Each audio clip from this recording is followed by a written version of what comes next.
This is Plant-Based Briefing. Rising malnutrition risks spark push for plant-based diets among Ozempic users by Charlotte Pointing at vegnews.com. And I'm Marian Erickson. This is the curated content plant-based podcast where I narrate articles on plant-based and vegan living with permission in about 10 minutes or less every weekday. And I'm pleased to have permission from Veg News to share their content. So now let's get to today's Plant-Based Briefing.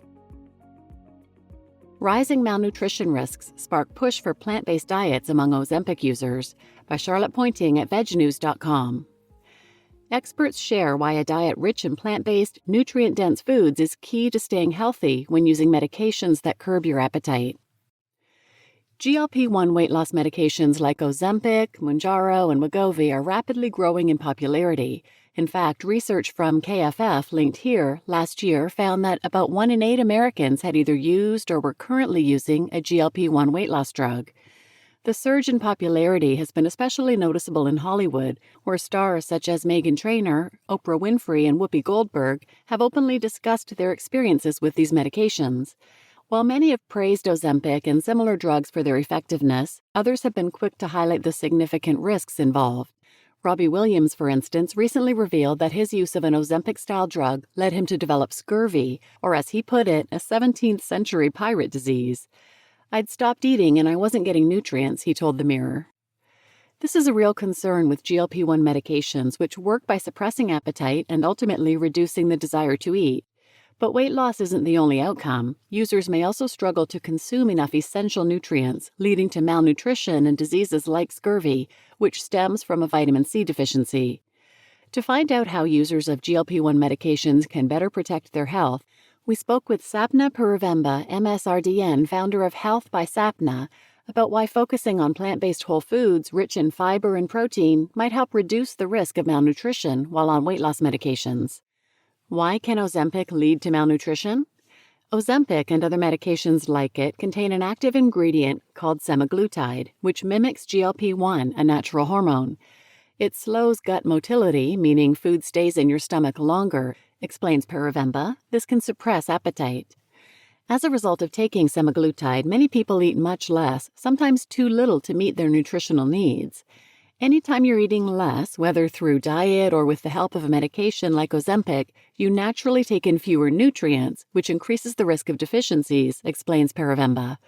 For some people, the side effects of taking these drugs can also increase the risk of malnutrition. Common side effects of Ozempic include nausea, vomiting, diarrhea, and stomach discomfort, for example, which make it difficult to eat a balanced diet on a regular basis. But for many, the desire to eat is simply muted. However, experts caution that simply eating less isn't the goal. "I hear patients say, 'It's great, I'm not eating because I'm not hungry.' That's wrong," Christine Gukassian, MSRDN, a registered dietitian with UCLA Health's Medical Weight Management Program, told UCLA Health.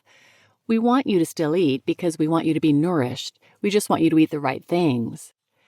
Gukassian recommended eating lean protein, fruits, vegetables, and whole grains such as quinoa, buckwheat, and barley because they're high in fiber, protein, and plenty of vitamins and minerals. Puruvemba echoes this advice.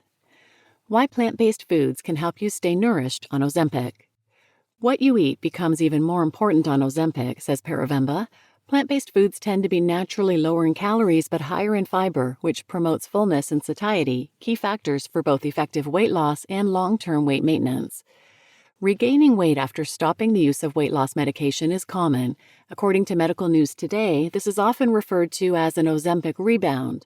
However, some foods like oats, barley, asparagus, leeks, garlic, artichokes, apples, and bananas can help you avoid this by increasing the natural production of GLP-1, says Puruvemba. They feed beneficial bacteria in your gut, she explains. This helps regulate appetite and metabolism even after discontinuing the medication. Indeed, a growing body of research suggests that many plant-based whole foods can help support weight loss. In 2023, for example, one study published in the Obesity Society's research journal, linked here, found that snacking on almonds can help support healthy weight loss. This is because they're full of fiber, protein, healthy fats, and vitamins and minerals. Another study in 2022, published in the Journal of Medicinal Food, suggested that swapping meat with potatoes and beans could help promote weight loss. You want to prioritize nutrient-dense foods that offer the most bang for your buck, like dark leafy greens, berries, beans and lentils, nuts and seeds, tofu, and fortified non-dairy milks, Paravemba says.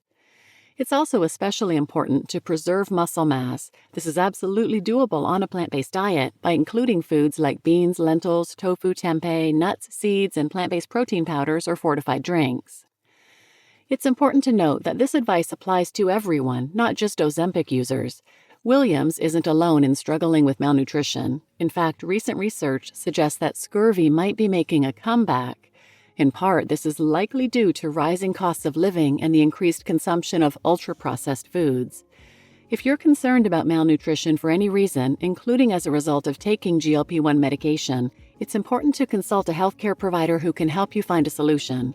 Whether you're using weight loss medications or not, prioritizing nutrition is important for long-term health. If you feel like your appetite is severely reduced on Ozempic and you aren't able to eat enough to meet your needs, work with your doctor to reduce the dose, advises Paravemba.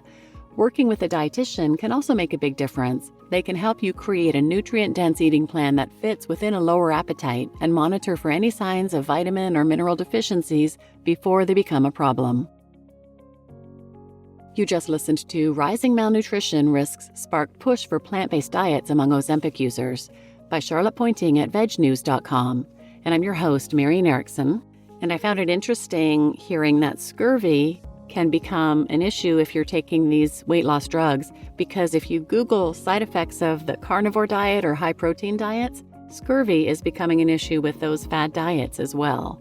And I have done a number of other episodes about Ozempic, and I'll list some of those in the show notes, including 994 and 995, Obesity, is a GLP-1 deficiency its cause and how to treat it without Ozempic and other drugs. 984, How to control the side effects, including Ozempic face, of GLP-1 drugs. 983, Why do most users quit Ozempic and what happens when you stop. 977, Why weight loss plateaus on diets.